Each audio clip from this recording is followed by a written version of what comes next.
June 6, 1944. The shores of Normandy erupted in fire and thunder. At dawn, the horizon bled orange as the first Allied ships appeared like shadows against the pale French coast. A salty mist clung to the air, masking the silhouettes of men crouched in landing craft, their helmets slick with seawater, their faces pale but resolute. German defenders braced for the invasion, scanning the waves for the steel beasts they had been promised, tanks, destroyers, armored divisions. Yet what descended upon them in those opening hours was not just men and machines, it was something more terrifying.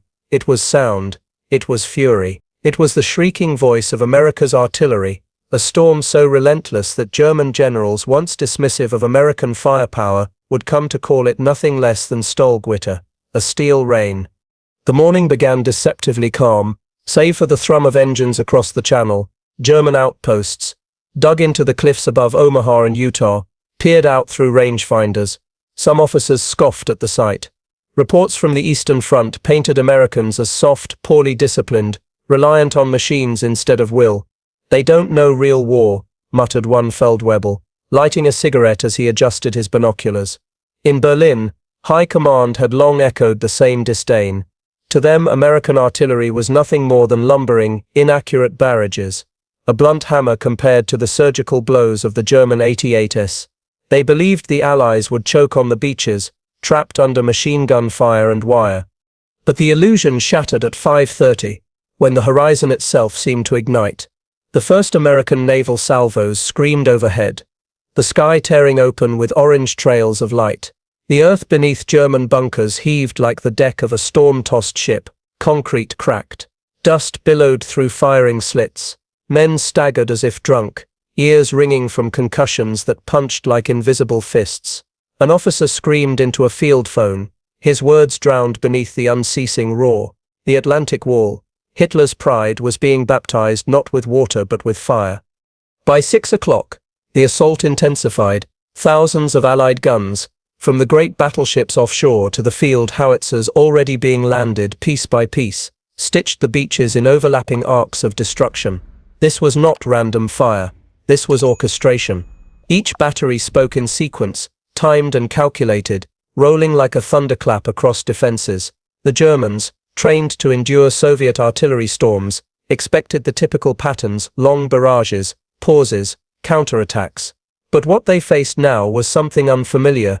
Barrages that shifted direction in seconds, curtains of fire that moved like living walls, precision that struck not where the enemy was but where he would be.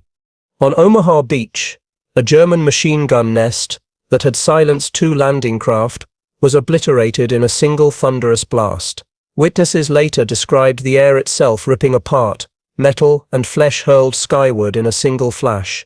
Survivors stumbled out of dugouts only to find themselves instantly caught in new impacts, as if the Americans could see them through the smoke.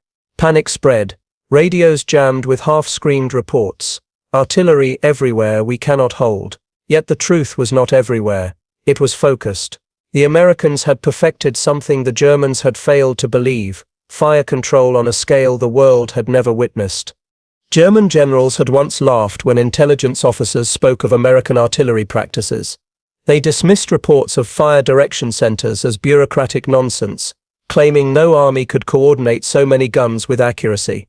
But now, as the beaches shook and their positions crumbled, that arrogance turned to dread. The Americans were not firing blind. They were weaving destruction with mathematical precision. Shells landed within yards of moving targets. Barrages shifted at the call of a single forward observer crouched with binoculars in the dunes. To the Germans it seemed witchcraft. To the Americans it was doctrine. The smoke grew so thick over Omaha that daylight dimmed. Men emerged from trenches coughing, their eyes red from acrid fumes. A captain attempted to rally his platoon only to vanish mid-sentence in a white flash, his words swallowed by the shriek of incoming shells. Survivors stumbled like phantoms through shattered barbed wire, their ears deaf to their own cries. Even hardened veterans of the Eastern Front admitted later that they had never endured such relentless pressure. One corporal, trembling in his after-action report, wrote simply, "We were buried alive, then unearthed by fire." By mid-morning, American infantry began to push inland under the continuing roar, yet the artillery never ceased. Guns miles offshore and newly landed batteries worked in harmony, answering calls within minutes, sometimes within seconds. A German armored counterattack near Vierville was shattered before it began.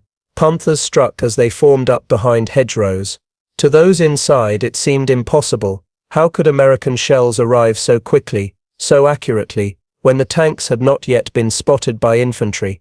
But high above, spotter planes marked positions with smoke, their signals translated into coordinates, and relayed to gunners with terrifying speed. Steel rained upon the fields, turning orchards into infernos, hedgerows into charred skeletons. The arrogance of German command crumbled in those hours.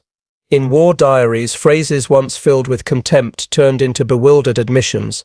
The Americans possess artillery that responds as if it were one gun, though fired by thousands. What had been mocked as clumsy and excessive revealed itself as the decisive hand of battle. The Allies did not fight as isolated units, each gun captain guessing his target. They fought as a single organism, every cannon a nerve, every shell a heartbeat, all guided by unseen intelligence that never slept. By dusk, Normandy was a graveyard of illusions. German defenders who had sworn the beaches would run red with Allied blood now cowered in collapsed bunkers, their nerves shattered. Survivors described the constant fear, the sense that no place was safe, no moment secure. Even silence betrayed them, for when the guns paused, they knew it was only to shift, to find new prey.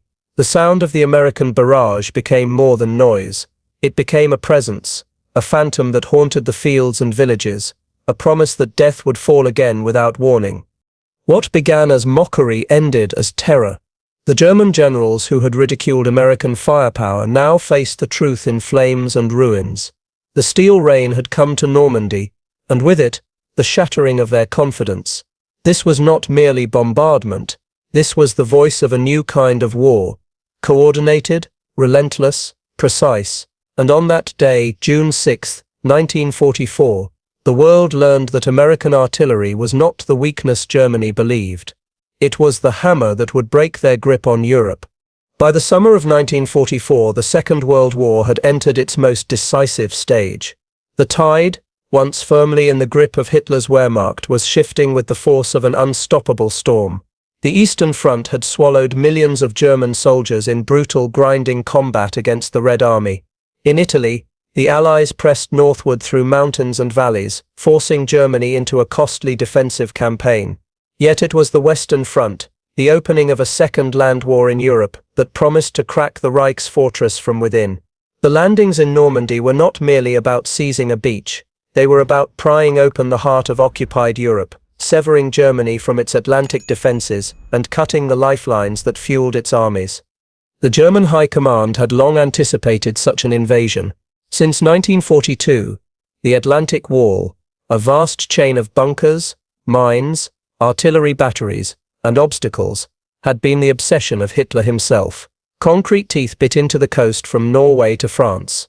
Tens of thousands of forced laborers toiled under Organisation Todt to build defences the Führer boasted would make Europe impenetrable. Not a drop of Allied blood shall pass these walls, he declared. German propaganda celebrated the wall as unassailable, a modern Hadrian's barrier against the West. But like so many boasts, it was built on illusion. The Atlantic Wall was formidable in appearance, but brittle in design. Its strength depended on fixed guns, static defences, and the assumption that enemy forces would come exactly where expected. The Germans, relying on their own prejudices, had dismissed the Americans as inexperienced, unimaginative, and over-reliant on material superiority. To them, the true test of war was the clash of maneuver, the swift strikes of armoured panzers, the disciplined precision of infantry divisions, the surgical power of their vaunted 88mm guns. American artillery, by contrast, seemed crude. On the Eastern Front, Soviet barrages had often been massive but wasteful, saturating areas with shells yet lacking accuracy or coordination. German generals assumed the Americans would do the same, relying on brute force rather than refined doctrine. What they did not foresee was that the United States had spent years quietly developing something different, not just guns but a system of war, one that transformed artillery from background noise into the dominant instrument of battle. The roots of this transformation stretched back to the interwar years. While the German Reich invested heavily in tanks, rockets, and new armored doctrines, the Americans studied mathematics, radios, and logistics. Their doctrine emphasized that artillery was not an afterthought, but the backbone of modern operations. Field manuals declared, "The artillery arm exists to support the infantry and armor, to make their victories possible." To achieve this, the U.S. Army did not focus solely on bigger guns, but on organization. Fire direction centers, centralized brains for coordinating fire, became the hidden jewel of American doctrine. Where German units fought with each battery largely independent, the Americans ensured that dozens, sometimes hundreds of guns could act as one, converging their fire with frightening precision. The setting for this clash of philosophies was Normandy, a theater chosen not only for its beaches, but for its symbolism. France, occupied since 1940, had become the cornerstone of Hitler's empire in the West. Its ports fueled the U-boat war in the Atlantic. Its airfields supported bombing raids against Britain. Its factories, seized and stripped, fed the German war machine. The Allied invasion, codenamed Operation Overlord, sought to tear out that cornerstone and expose the Reich to collapse. The gamble was immense. Nearly 3 million troops were gathered in Britain, supported by the greatest armada the world had ever seen. Success would mean the beginning of liberation. Failure would mean catastrophe, a blow so devastating that it might prolong the war for years. For the Germans, the prospect of invasion carried its own uncertainty. Rommel, the famed desert fox, had been tasked with fortifying the beaches. His experience in North Africa taught him that Allied firepower was not to be underestimated. He argued that the invasion must be crushed at the water's edge, before the enemy could establish a foothold. The first 24 hours will be decisive, he warned. For the Allies, as well as for Germany, it will be the longest day. Yet his superiors remained divided. Some favored holding armored reserves inland, trusting the Atlantic Wall to slow the attackers. Others believed in immediate counterstrikes. This doctrinal confusion meant that when the invasion came, German forces would not act with unity, but hesitation. The Americans, by contrast, prepared with ruthless attention to detail. Rehearsals in England drilled soldiers not only in landing techniques, but in calling and adjusting fire. Liaison officers ensured that infantry, tanks, and artillery spoke the same language. Radios were distributed in staggering numbers, allowing even small units to summon barrages within minutes.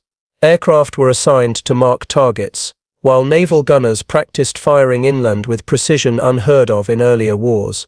The Americans understood that to land in Normandy was to confront not just men but a fortress. Only overwhelming, coordinated fire could break it. On the eve of the invasion, German generals remained dismissive.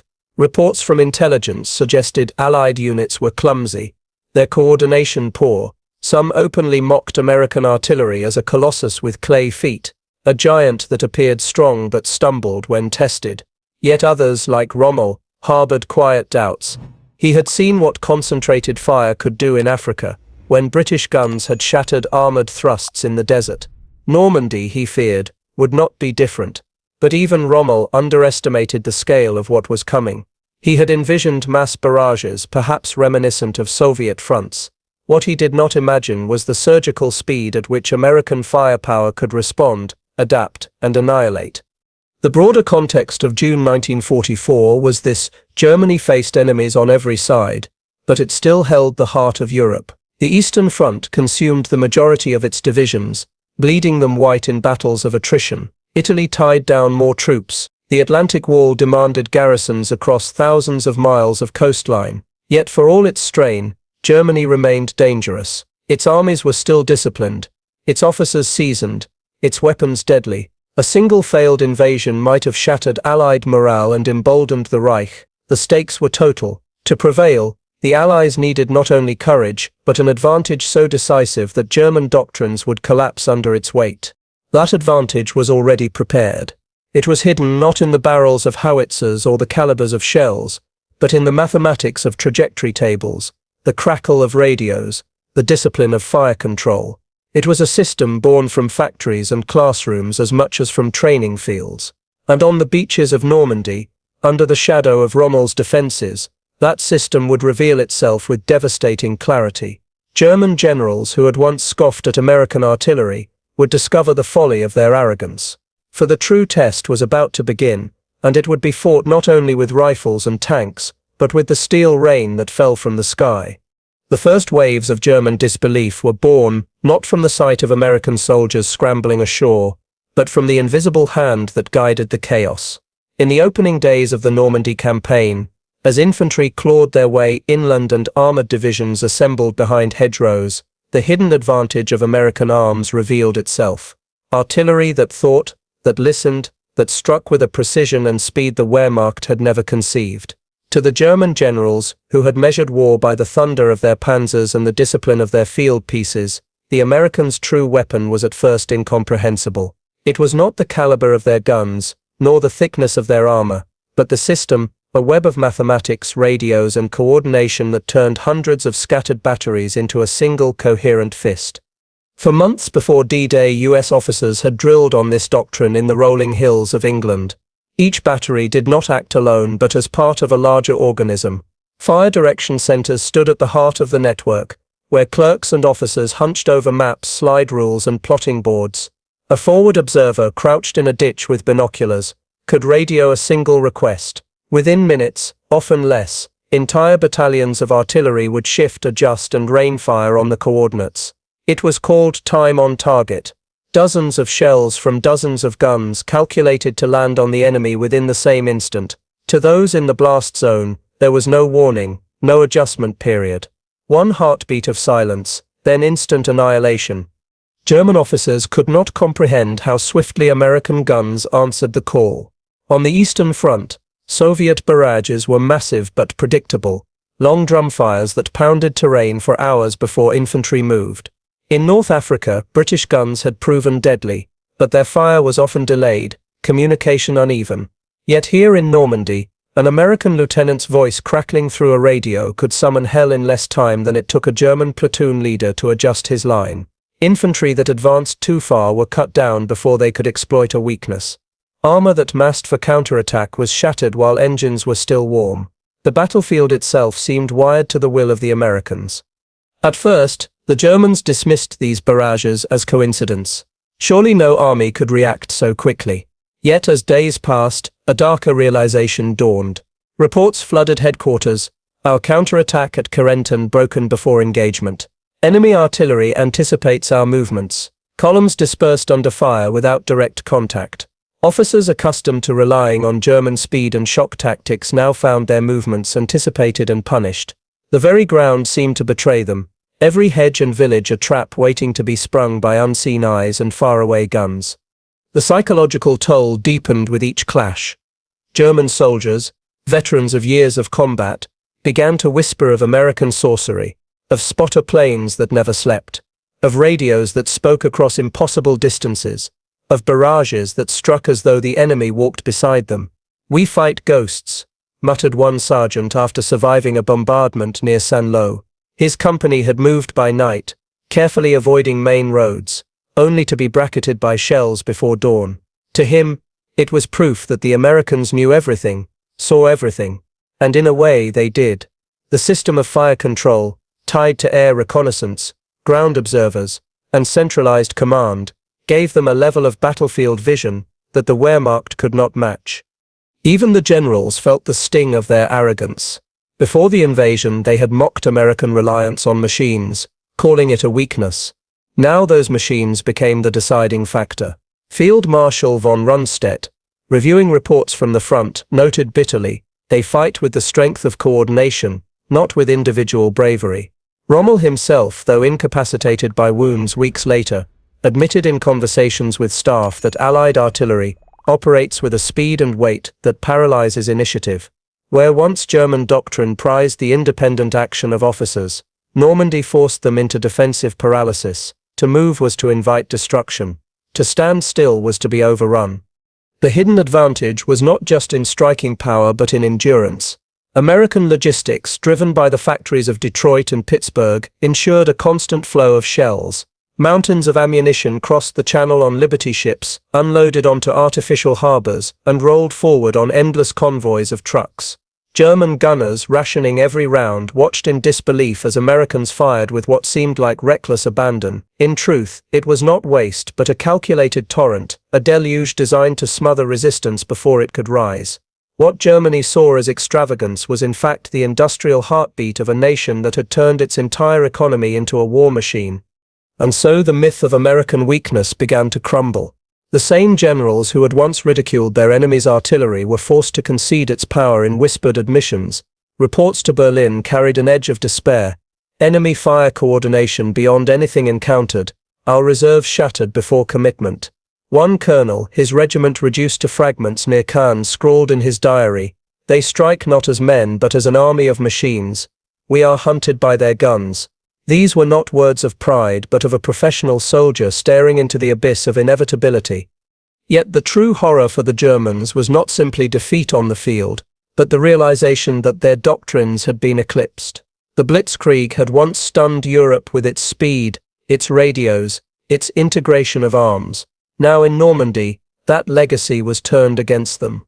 The Americans had taken the concept of coordination and elevated it to an industrial, mathematical science. Artillery was no longer background thunder, it was the spine of war itself. And as hedgerows burned, villages collapsed, and divisions withered under the unrelenting steel rain, the Wehrmacht faced the bitter truth: they had underestimated not just a weapon, but a way of war. This was the hidden advantage, born in silence before the invasion, revealed in fire after it. A system so complete, so responsive, that it erased the line between offense and defense. The Americans had brought not merely men and machines to Normandy, but a storm of steel commanded by unseen hands. And with each passing day, those hands would close tighter around Germany's throat. The scream of steel across the hedgerows was more than sound. It was science forged into thunder. To understand why German divisions in Normandy were broken beneath American artillery, one must look beyond the battlefield into the heart of the machines themselves. For while German generals prided themselves on doctrine and discipline, the Americans had quietly built an arsenal where engineering and mathematics converged with devastating effect. Each gun, each shell, each radio was not an isolated tool, but a cog in a vast and intricate engine designed to deliver death with precision. Consider the workhorse of U.S. artillery, the 105 mm M2A1 howitzer. It was not glamorous. It lacked the sleek menace of the German 88 or the monstrous bulk of the 150 mm SFH-18. Yet it was dependable, mobile, and deadly in numbers. The M2A1 weighed just over 4,800 pounds, light enough to be hauled quickly by a 2.5-ton truck or even manhandled short distances by its crew. It could hurl a 33-pound shell nearly 7 miles, and more importantly, it could fire at a sustained rate that the Germans envied but rarely matched. Across the beaches of Normandy and the bocage that followed, thousands of these howitzers rolled ashore, each one a voice in the chorus of steel rain. Behind them came the larger guns, the 155 mm M1, nicknamed the Long Tom. Its shells, weighing nearly 100 pounds, reached targets over 14 miles away. At the fire direction centers, maps glowed under lantern light as officers aligned firing tables, calculating angles with precision slide rules. A forward observer could radio a grid coordinate, and within minutes, Long Toms hidden miles behind the front would arc shells into German positions that believed themselves safe. Villages converted into strong points, crossroads jammed with panzers, or artillery batteries foolish enough to reveal their flashes, all were silenced by the deep-throated roar of the 155s. German officers wrote bitterly of enemy guns that strike from beyond the horizon without pause. But the true genius was not in the guns alone. It was in the system that bound them. The American SCR 610 and SCR 300 radios were lifelines of coordination. The SCR 300, the world's first backpack FM radio, weighed 35 pounds and could transmit clear signals up to 3 miles, even through the maze of hedgerows.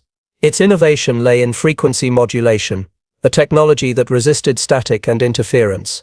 Where German radios crackled with distortion, breaking under weather or terrain, American radios spoke clearly. Orders carried by voice, fire missions relayed without error, adjustments communicated in real time. All this gave the artillery a speed and flexibility that stunned the enemy. At the fire direction centers, the machinery of destruction operated with mechanical precision. Requests came in, plotted on maps that stretched across tables. Clerks scribbled numbers, calculated angles, and relayed commands to batteries scattered across fields. Within minutes, guns adjusted, breeches slammed shut, and shells screamed toward the sky. The concept of time on target magnified this effect. If 6 batteries were ordered to strike, calculations ensured every shell would arrive at the same second.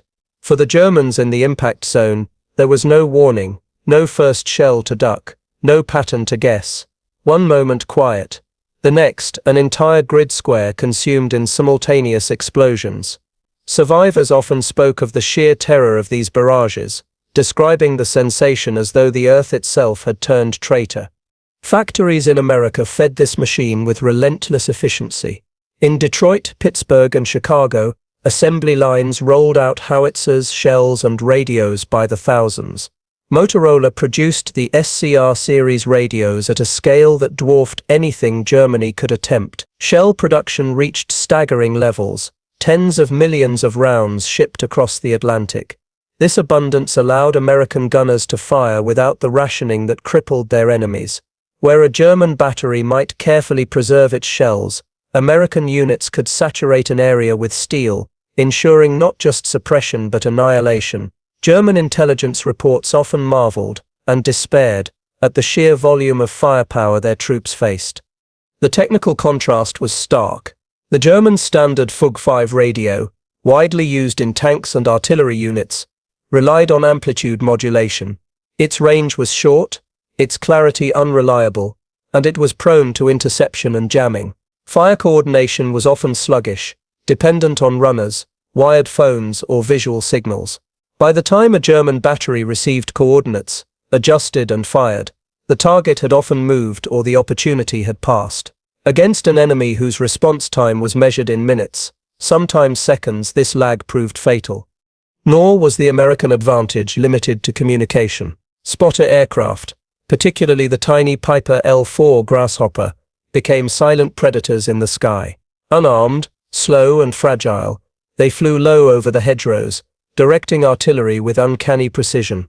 German soldiers cursed these little planes, nicknaming them the damn buzzing gnats. A single grasshopper, circling unseen, could guide the fire of dozens of batteries, bringing devastation on any movement it observed. Even tanks, once the terror of the battlefield, found themselves helpless under artillery guided from above. Engineers had created not just tools, but a philosophy of war. American artillery was not about single moments of brilliance, but about sustained, coordinated dominance. It was the application of industry, science, and mass production to the oldest arm of warfare. The guns were reliable, the radios revolutionary, the factories inexhaustible. Together they formed a weapon greater than the sum of its parts. For the Germans, whose doctrines had once emphasized the harmony of tanks, infantry, and aircraft, this was an unsettling mirror. Their own blitzkrieg had relied on coordination through radios and speed. Yet in Normandy they faced an opponent who had taken that principle and magnified it tenfold. American artillery was blitzkrieg in reverse, not tanks rolling forward with fire in support, but fire rolling forward to clear the path for tanks and men. The battlefield became a laboratory of destruction. Every hedgerow was measured, every crossroads plotted, every village registered for fire. When Germans tried to adapt, moving by night or hiding under camouflage, the Americans adjusted with relentless patience. Shells rained not just on targets, but on the routes that led to them. Bridges were shattered, supply columns incinerated, command posts obliterated, technical superiority translated into operational dominance. Thus the steel rain was not just a metaphor but a reality born from specifications, production numbers, and the cold precision of machinery. Each gun was a note, each shell a chord, each radio a conductor's baton. Together they composed a symphony of firepower unlike anything Europe had endured. And in Normandy this symphony played day and night, drowning the Wehrmacht's pride beneath waves of steel. September 19, 1944. The rolling farmlands near the French village of Arracourt lay quiet beneath a veil of morning mist.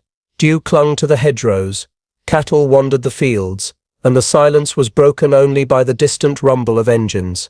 At first it seemed like just another day in the aftermath of Normandy, one more skirmish in a war that had already consumed Europe. But what was about to unfold would etch itself into history as one of the most decisive artillery-driven clashes of the campaign. On this fog-shrouded morning, the hidden power of American guns would reveal itself against the pride of Germany's armored force, the Panther. The German 5th Panzer Army had been tasked with halting Patton's relentless Third Army.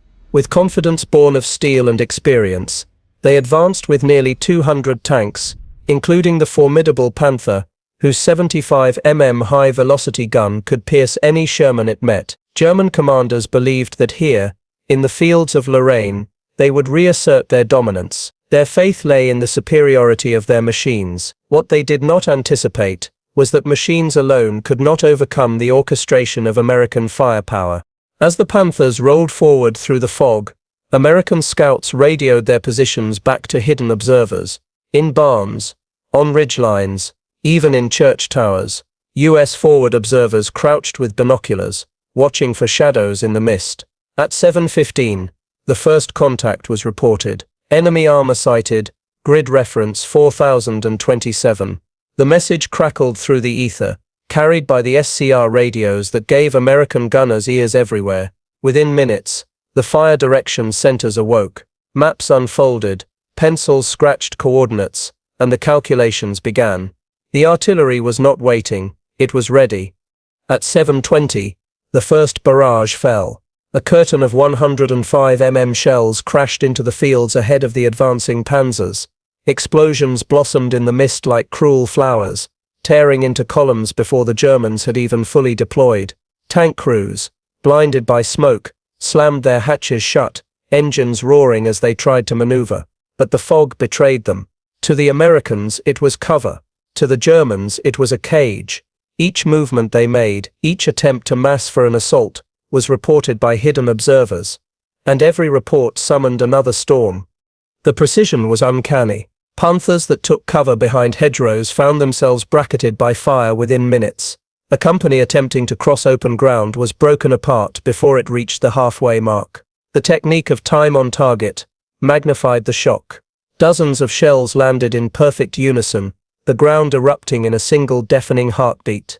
Survivors stumbled from wrecked vehicles only to be caught in a second wave. The battlefield became an anvil, and upon it, American artillery hammered without pause. German accounts captured the horror. One officer described the experience as fighting against the earth itself. His tanks had scarcely advanced when shells descended with such accuracy that he believed the Americans had mapped every meter of the countryside. Another report lamented, "Our armor is scattered, our infantry cannot move, their artillery is everywhere." The famed Panthers, which had dominated battlefields from Kursk to Normandy, now found themselves hunted like prey, their superiority nullified by fire they could neither see nor answer. American infantry advanced cautiously behind the barrages, their movements shielded by the steel rain. Machine gun nests were flattened, mortar pits silenced, strong points obliterated before they could inflict serious harm. Tank destroyers moved into position, striking at Panthers already weakened and disoriented by artillery fire. What should have been a devastating German counterattack turned into a rout. By nightfall, more than 80 German tanks lay wrecked across the fields of Lorraine, their burned-out husks a testament to the futility of fighting against an enemy who commanded not just guns but an entire battlefield. Yet Arracourt was not an isolated event. It was part of a pattern repeated across France. At Saint-Lô, American artillery paved the way for Operation Cobra, the breakout from Normandy. For 7 days the Germans endured bombardments of such intensity that whole units disintegrated without direct combat. After-action reports revealed German soldiers emerging from the rubble dazed, their wills broken, some surrendering without firing a shot. "We were buried alive," one prisoner confessed. "When the ground stopped shaking, we could no longer think of fighting." The statistics told the story as starkly as the wreckage. In Normandy alone, American artillery fired more than 4 million shells in just 3 months. Losses inflicted by artillery dwarfed those of tanks and small arms. German commanders admitted that for every Panther destroyed by an American tank, 2 more were lost to the hidden hand of artillery. It was not glamorous work. It did not carry the romance of tank duels or bayonet charges. But it was decisive, grinding down divisions until nothing remained but fragments. For the German High Command, these battles forced an uncomfortable reckoning.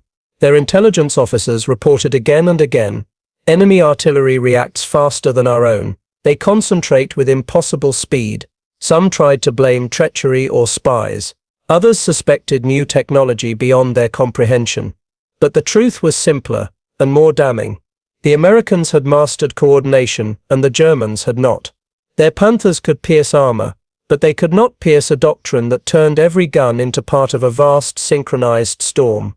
Arracourt, Saint-Lô, and countless lesser-known villages across France became the graveyards of German illusions. Each destroyed tank, each shattered regiment, bore witness to the folly of underestimating an enemy who had built not just weapons but a system. The Americans had brought to the battlefield a force invisible yet irresistible, artillery that thought faster, struck harder, and endured longer than any the Wehrmacht could field. And in the smoke and fire of those fields, the German generals who had once laughed at the notion of American firepower learned their lesson in blood and steel. In the weeks after Normandy, the shape of the war itself bent beneath the weight of American firepower. What began as tactical advantage on the beaches soon hardened into strategic dominance across France. For German troops, every movement carried with it the dread of unseen eyes and the inevitability of shells. What once had been confidence in maneuver, the essence of blitzkrieg, dissolved into hesitation, paralysis and fear. The steel rain had not only broken fortifications, it had broken the German spirit. On the battlefield, the psychological contrast was stark. German soldiers were accustomed to tightly controlled units, where orders flowed down rigid chains of command and radios were scarce. When a command tank fell, entire platoons often found themselves leaderless, isolated, their movements stalled until orders could be restored. Against this rigidity, American forces demonstrated a frightening fluidity. Artillery, bound by radios and fire direction centers, acted like a nervous system connecting every limb of the army. If one officer was cut down, another could instantly assume command, his voice carried across the airwaves to batteries miles away. Fire shifted seamlessly, as if the battlefield itself obeyed a single mind. German reports repeatedly noted the uncanny speed of American responses. Counterattacks that had been the hallmark of Wehrmacht doctrine, sudden thrusts to dislocate an enemy before he consolidated, now stumbled under invisible blows. At Mortain, when German armor attempted to strike into Allied lines, the counterattack dissolved under curtains of artillery that appeared within minutes. Our tanks were destroyed before contact, one survivor admitted. It was as though the enemy waited for us to move, then crushed us before we began. Such failures gnawed at the morale of men who had once believed themselves masters of maneuver. The strain reached even the highest levels. Field commanders complained of an enemy that seemed to fight everywhere at once. Rundstedt confessed privately that American artillery operates as if it is one gun, yet it fires from 100 mouths. Rommel, gravely wounded in July, had earlier warned that the Allies' superiority in firepower would make defense impossible if they secured a foothold. His prophecy was fulfilled across the Bocage, where every attempt to regroup was punished by barrages that shattered formations before they could even deploy. The effect on German psychology was corrosive. Soldiers began to dread the stillness between battles more than the clashes themselves, for silence often heralded the sudden scream of incoming fire. Veterans spoke of a constant tension, the sense that death could fall from nowhere at any time. In letters home, men wrote not of bravery or victory, but of exhaustion, nerves frayed to breaking. One corporal confessed, "It is not the enemy we see who breaks us, it is the fire we cannot fight." For the Americans, the effect was the opposite.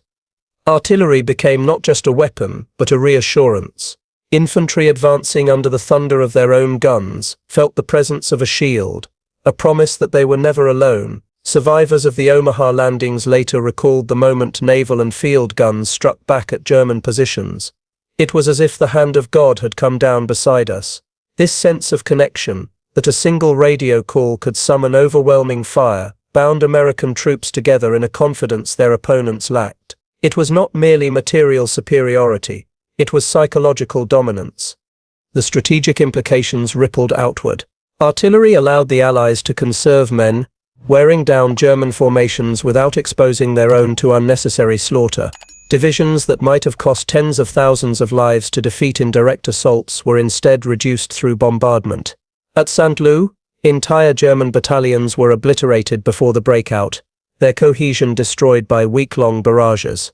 The resulting Operation Cobra unleashed Patton's armored columns into open country, a movement so rapid the Germans could scarcely comprehend it. Behind this breakthrough was not just tank maneuver, but artillery that had pinned the enemy in place, broken their reserves, and left them helpless before the assault. Even the Luftwaffe, once the scourge of Allied armies, found itself irrelevant against this doctrine. German pilots could strafe or bomb a column, but American artillery could counterattack in minutes, striking the very airfields from which those planes had launched. In many sectors, the Luftwaffe simply ceased to appear. Unable to contest skies dominated by Allied air power and battlefields commanded by Allied guns, German commanders realized with growing despair that their once prized arms, tanks, aircraft, even infantry shock tactics had all been neutralized by a weapon they had underestimated. The terror of American firepower extended even beyond the front lines. German civilians in occupied towns described nights lit by endless flashes, the horizon glowing red as shells rained upon roads, depots and convoys. Refugees fled in waves, clogging routes that then became prime targets for bombardment. The war was no longer confined to battlefields. It seeped into every corner, every movement, every attempt to resist. The Wehrmacht's sense of initiative, the belief that they could dictate the terms of battle, vanished in the face of fire that could find them anywhere. By the autumn of 1944, a grim truth had settled in. Germany still possessed formidable weapons. The Panther, the Tiger, the dreaded 88. But these instruments of war could not act freely. Each move they made was shadowed by the unseen presence of American guns. Generals who had once mocked their opponent now whispered in resignation. "They do not defeat us by force of arms," one admitted, "but by fire that makes arms useless." The once proud army of maneuver, born in the lightning of blitzkrieg, was shackled under the storm of steel rain. The psychological impact lingered even among the Allies themselves. Veterans remembered the sound of their own guns with awe, sometimes even fear. The rolling barrages, the time-on-target strikes, the endless thunder that shook the ground, all became part of their identity. Some described the sensation as empowering, others admitted it haunted their dreams for years after. For both sides, the artillery war was not merely a contest of shells and steel, but of nerves, endurance and spirit. In Normandy and beyond, the American doctrine of coordinated artillery revealed itself as more than a battlefield tool. It was a psychological weapon that shaped the war's trajectory, instilling despair in the enemy and confidence in its own. Firepower had become more than destruction. It had become destiny. When the guns of Normandy finally fell silent and the Allied armies surged across France, one truth became undeniable. American artillery had redefined modern war. What German generals had once scorned as clumsy and excessive had proven decisive. A weapon not of brute force but of coordination, speed and inexhaustible supply. Its legacy stretched beyond the wreckage of panzers and the shattered bunkers of the Atlantic Wall. It reached into the very fabric of military doctrine, shaping the conflicts that followed and the world that emerged from the ashes of 1945. In the months after the invasion, German officers captured in France spoke with a mixture of bitterness and awe. Some admitted their tanks had never faced a more dangerous foe. Not another tank, not another gun, but the seamless rain of shells that appeared wherever they moved. One general confessed under interrogation, "We built better machines, but you built machines that worked together. You fought with an orchestra, we fought with soloists." His words captured the essence of the lesson. Connection outweighed firepower, and speed defeated armor. The strategic impact was clear. Artillery dominance allowed the Allies to advance with fewer losses, grinding down German divisions before committing infantry and armor. Entire campaigns, from the breakout at Saint-Lô to the destruction of the Falaise pocket, hinged upon the unrelenting hammer of firepower. German units that might once have regrouped and counterattacked simply disintegrated under barrages that followed them day and night. In the Ardennes, during Hitler's last desperate gamble at the Battle of the Bulge, American guns once again answered with crushing effect. Even as fog and snow grounded aircraft, artillery became the immovable wall against which German hopes broke. When skies cleared, the full weight of Allied firepower, guns, tanks, planes, fell upon the exhausted attackers. But the legacy of the Steel Rain did not end with victory in Europe. It became the foundation for future wars. In Korea, American artillery again demonstrated its power, breaking waves of Chinese assaults with barrages that echoed the lessons of Normandy. In Vietnam, firebases linked by radio and air support extended the doctrine into jungle warfare, where artillery became both shield and sword. In the Gulf War of 1991, the principle of coordination evolved into something even more advanced. Precision-guided munitions, satellite communications, and network-centric operations. What began in Normandy with radios and plotting tables became, half a century later, the blueprint for modern warfare. The psychological imprint also endured. Veterans of the Second World War carried with them the memory of the thunder. Some recalled it as salvation, the roar of their own guns providing a sense of safety in the chaos. Others remembered only fear, the endless concussions, the earth shaking, the knowledge that survival often depended not on courage but on luck. For German survivors, the scars were deeper still. Letters, diaries, and post-war memoirs often returned to the same refrain. The artillery never stopped, never rested, never allowed them peace. In their minds, Normandy was not defined by tanks or infantry, but by the unceasing storm from above. The lesson was not lost on military thinkers. Clausewitz had once written that war was shaped by friction. The uncertainty, the chaos, the chance that turned plans into dust. At Normandy, the Americans had reduced friction by creating a machine of war that minimized chance. Radios cut through confusion, mathematics erased error, logistics removed scarcity. The result was a weapon not of individual brilliance but of collective certainty. In a sense, the artillery system was the Industrial Revolution applied to the battlefield, turning chaos into something predictable, controllable, and deadly. And yet, there was a cost. The sheer weight of firepower transformed landscapes into wastelands, villages into rubble, fields into craters. French civilians caught between armies endured the same steel rain that destroyed German defenses. Towns like Saint-Lô were flattened, earning the grim nickname the capital of ruins. Liberation came with destruction, a reminder that even the most decisive weapon carried tragedy alongside triumph. Still, the enduring legacy remains one of transformation. The Wehrmacht, masters of maneuver in 1940, had been undone in 1944, not by superior tanks or daring strategies, but by a system that multiplied American strength beyond imagination. It was a lesson that echoed through the Cold War, where both NATO and the Warsaw Pact built doctrines around massed, coordinated firepower, now enhanced by rockets and missiles.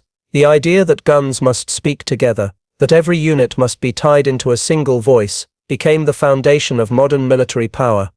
By the time the last shells fell in Europe, even German high command acknowledged the truth. Field Marshal Keitel, at Nuremberg, admitted bitterly, "We underestimated the Americans. We did not believe they could fight this way. We thought their strength was only industry. We did not see that industry had given them a new way of war." His words were more than confession, they were epitaph. For the Reich, the steel rain had been not just a weapon, but a sentence. Today, historians still debate the turning points of the Second World War. Stalingrad, El Alamein, Midway, Normandy. But within the thunder of Normandy's guns lies a quieter truth. War is not won by machines alone, nor by courage alone, but by the ability to bind them together. The Americans proved that firepower, when connected, could eclipse even the most feared weapons of the age. The lesson resounds still, carved into the doctrine of every modern army. In war, connection outweighs firepower, and speed defeats armor. Normandy was not just a battle of beaches, bunkers, and blood. It was the unveiling of a truth that shaped the world that followed.